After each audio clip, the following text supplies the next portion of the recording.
Hello, I am joined on the Zoom by, and I am going to use her own words here, comedian, one half of the Scummy Mummies double act, and bit of a pisshead, Ellie Gibson.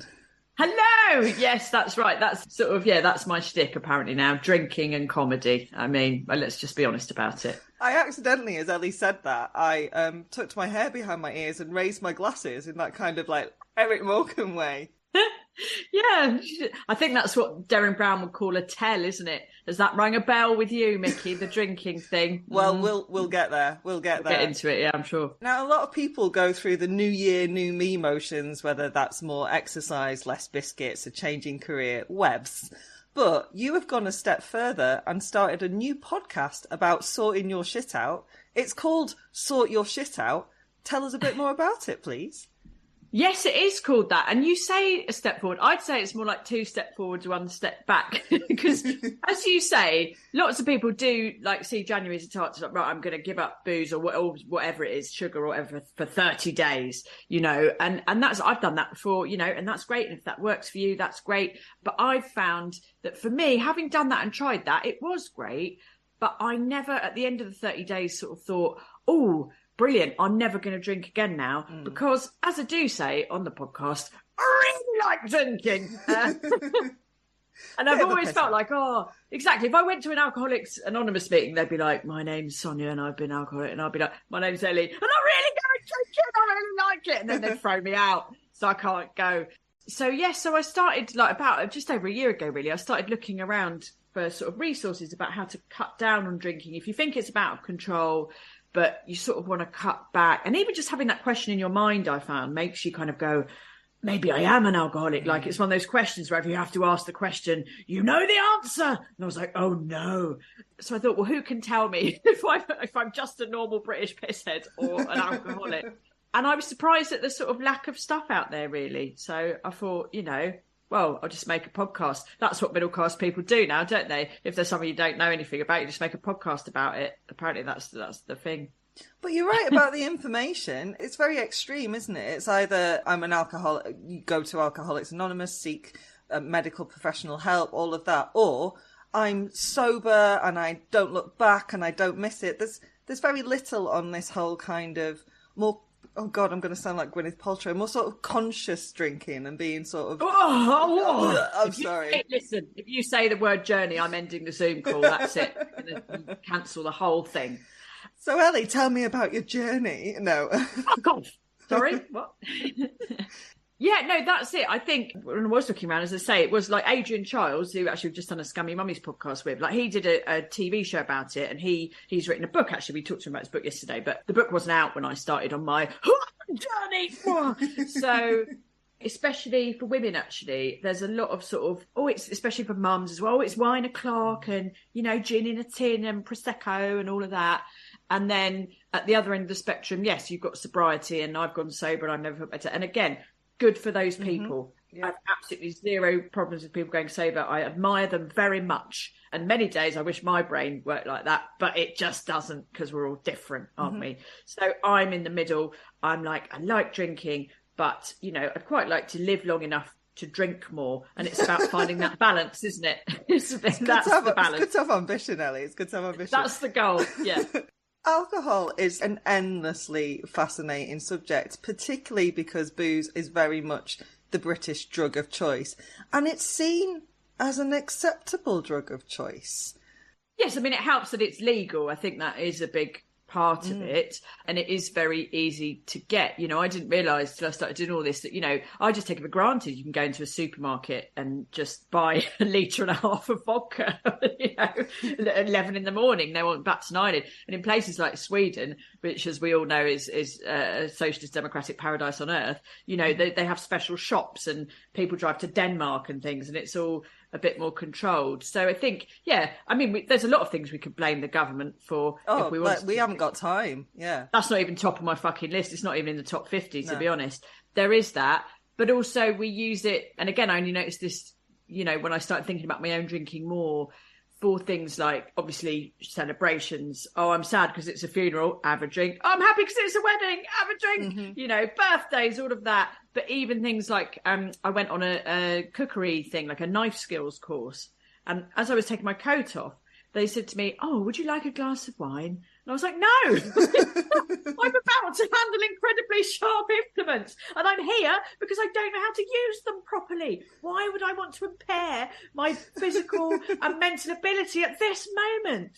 Whereas, to be honest, a couple of years ago, I just gone, "Oh yeah, lovely, I'll have a pint, thanks very much." So it's funny, isn't it? It's definitely acceptable. Yeah, and I think as well, when I look back at what I'll call my kind of drinking balance sheet, my booze balance sheet, I mean, the positives are not outweighing the bad decisions, the bad relationships, the existential level depression hangovers. And yet, I still like a drink. It's interesting. So what is your relationship with booze like? And what impact does it have on your life? Well, it's changed over the years. And I think that's part of the problem. Because how old? I'm 45 now. How old are you, Mickey? Same. Snap, there we go. Oh, look at your baby face. You're either drinking less or you've just had less children. I've got no children. There you go. Oh, no wonder. Oh, you look like Cleopatra bathing in white Russians every night. I think, again, like a lot of women, this might not be your story, but like a lot of women our age, at 15, you sort of started drinking Thunderbird and shit cider down the park at shit parties. Yep. Yeah, getting fingered at bus stops, all of that. And then, went to university, and it was a huge part of university culture when I went off there. And I drank far too much at uni. I did an English degree, which didn't help because there was rarely anything to fucking get up for. So same. At Sheffield. Yeah. We were in the same year. We've of course. Yeah, but we weren't friends. We didn't know each other. Yeah. No, we were too pissed, mate. We were too pissed. We probably went out on like 8 nights out together or something. Can't remember. So did all that, and then you go into your 20s, don't you? And again, I'd be interested because I haven't worked in an office for years now because I've got a stupid job. But when I had a sort of real proper-ish job, that was that Friday night. You'd go out and you'd have a load of booze, and then so anyway, again, I'm sure this is a trajectory many of us have been on. Then I became a mum, and then yes, I was like looking forward to 5 o'clock. Right, I'll get the fish fingers on, and I'll open a bottle of wine, and that's my treat for having survived another day. Keeping these children alive and not having thrown myself out of a window in rage. Mm-hmm. So, and then as I've sort of been in my 40s. Well, first of all, I'm a bit happier in my life. Right, I've got my kids are a bit older. They're a bit, at the moment, slightly less high maintenance, but I'm out of nappies and all of that, right? Mm-hmm. So they're doing that. I've got this job that I really like with this other bird who I really like, Scummy Mummies, and I get to go around the country with my best mate and do comedy shows. And as jobs go, that's not shit. Yep. So that's good. My husband currently is quite nice. So I'm doing all right, and yet I was still drinking quite a lot, and the hangovers were getting worse, and I started to have sort of hangxiety is the technical term. Yeah. And I kind of knew it was coming from I guess it was coming from the booze because I really had nothing to be anxious about. And I was like, why am I waking up going, I've got this stuff to do. Yeah, I've got a big to-do list, but so have a lot of people. And then I started to notice it was worse on the days when I drank more. And I was like, oh, bollocks. You'd have to look at me drinking. Yeah, I mean, I don't know where you're at with it all. Is that familiar? It's sort of similar, I think, for me, when the hangovers have got, like, just existential despair is the morning after. That properly made me go, this just isn't worth it. And actually, I spoke to Veronica Valley, who wrote the book Soberful last year for the podcast. She does a podcast also called Soberful, which is very good. She's a little bit more give it up altogether than I'm willing to do, and than what you're talking about on Sort Your Shit Out. But it did make me look at that balance sheet and go, I'm not adding value to my life by doing this. And also, it's been made slightly easier by the fact I've become horrifically allergic to a lot of alcohol, mostly red wine, which brings me out in a rash. My throat gets constricted, my lips swell up, so I look amazing for 24 hours and then, like, awful for a week. What the fuck is that about? I didn't even really know you could become allergic to things. Well, you chat about the menopause and how the effects of booze around women going through the peri and the menopause in episode 2 of Sort Your Shit Out. And we develop, or quite often can develop, histamine intolerance. And that doesn't mean that you can't handle any histamines. It means you've got too many of them. And then the hormones flowing around our bodies during the menopause heighten that, so you get even more. And it's actually quite common, sorry everyone, to become allergic to booze as you go through the peri. Of Because, if anyone says to me I'm allergic to wine, generally my first response is, yeah, okay. Does it give you headaches and make you vomit? How weird. But no, that sounds awful. Oh, I'm shitting it now because I've got I'm allergic to kiwi fruit, which again is an allergy people always laugh at or think it's an affectation, but it makes my throat swell up and my eyes swell up and stuff. So I can see you stifling a laugh, Mickey. 70,000 people in the UK are allergic to kiwi fruit. It's not a laughing matter. I'm sorry for you. Kiwi fruit allergy awareness. I could make you feel a bit vomity. This might make a lot of listeners feel a bit vomity. I eat kiwi fruit like they're apples, like furry skin and all. Again, now you're just showing off. That's my dream. I'd love to be able to do that, Okay, Mickey. Gibson. I'd love to be able to do that. Gibson. Red wine or kiwi fruit? Who's really winning here? Well, that's, all right, yeah. That's cool. I'm going to open a bottle now just to piss you off. So let's talk about your lovely co-host this season, who is Coach Stephanie Chivers. She specialises in helping people change their relationship with alcohol. And you make it clear on the podcast that you two have actually worked together before starting a podcast together. Were you worried about delving into your drinking habits and your relationship with booze with a professional like that? Oh, definitely. And I certainly, when I sort of started working with Stephanie, it was not with a view to doing a podcast. It felt like a very private thing. And I had quite a bit of shame about it, I suppose. And it was one of the good things about working with her was I realised it's not about shame. And a lot of people sort of have a difficult relationship with alcohol or want to change their relationship with alcohol. And that's different. And those changes can look different for different people. And that's all right as well. So Stephanie Shrewsbury, so she runs this thing called Women Who Don't Drink, which again, initially I was like, oh, is that going to be, she's just going to tell me to stop drinking, but not at all, actually. She herself, as it happens, doesn't drink. About 15 years ago, she sort of had a sort of rock bottom in her words where that meant that she changed her relationship with booze. And then she's worked in all sorts of drug and alcohol addiction, she says alcohol is a drug, all sorts of drug addiction services. And she's brilliant. But I like her because she's very non-judgmental. So we would have these Zoom meetings. She would make me list my drinking, which, all the drinks I'd had that week, which is revelatory. Yep. And you have to look at it and go, right, okay. And then we look at why I drank so much on certain nights or whatever. And we talked about values, which again, something I'd never done was thought a bit like, I don't know, like be nice. I don't know. But again, once you sit down and start to look at actually what is important to you and you're really honest about it, that's quite interesting. So, yeah, it was great. And I just had I found it so fascinating to talk to and so helpful. And then I started talking to other people about it. And my husband worked with her as well. And I started talking to other people and they started going, yeah, I need that. Like, yeah, I think I drink too much, but I don't want to go sober and I've got nowhere to go. So that's how it all started, really.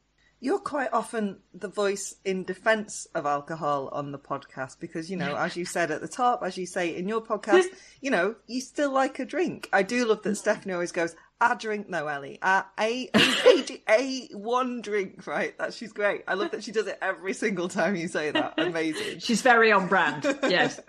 But you're learning to love some rules, right? Yes. Is love too strong a word? No, I love a rule. I love a highlighter pen. I like a notebook. I like a bullet journal, Mickey. I like all of that. And again, I think this does come down to what kind of person you are, right? So do you know Gretchen Rubin, who does the Happier podcast? And she has this thing called the 4 tendencies, where you're an upholder, where you love following rules and you always do what you're told, or you're a questioner, where you'll do what you're told if you can see the reasoning to do it. You're an obliger, which is basically a people pleaser. So we're about if you're accountable to someone. Or you're a rebel, where you're just like, fuck you to everyone. I won't do what you tell me. Yeah. I'd call that the Hannah Dunleavy category, that last one. Well, I'm definitely a questioner with upholder tendencies. So there's a little quiz, actually, if you want to do it. So it's quite interesting. But anyway, so I like a rule, but I have to know the reason for the rule. Yeah. And, if the reason is, well, if you drink less, you'll have less anxiety, you'll be a bit happier, you might be a bit of a better mum, and you're not going to die as young. Those are all good reasons. Pretty good reasons, aren't they? Yeah. So I think it's good to start maybe with, first of all, thinking about what kind of person you are, but then with the rules, again, what I've discovered is, because I was worried Stephanie was going to go, here are the 12 commandments, and you must follow them to the letter. No wine on Tuesdays, blah, blah, blah. But she gave me a load of rules, and I've sort of I pick and choose from them. And also, again, that changes over time. Do you know what I mean? Yeah. So at the moment for January, I'm doing moist January. Yeah, I've heard it called damp January, but yours has got much more of an ick factor. Thank you. Moist. It's not catching on, Mickey. I'm so disappointed. No one's using the hashtag. So it sounds so like a venereal disease. I'm surprised it's not catching on. What's wrong with the word moist? I like it because it makes people freak out. Why though? I don't. Oh, a lovely moist cake. Oh yes, please. That's no one wants a dry cake, do they? I'm trying to think of another positive context.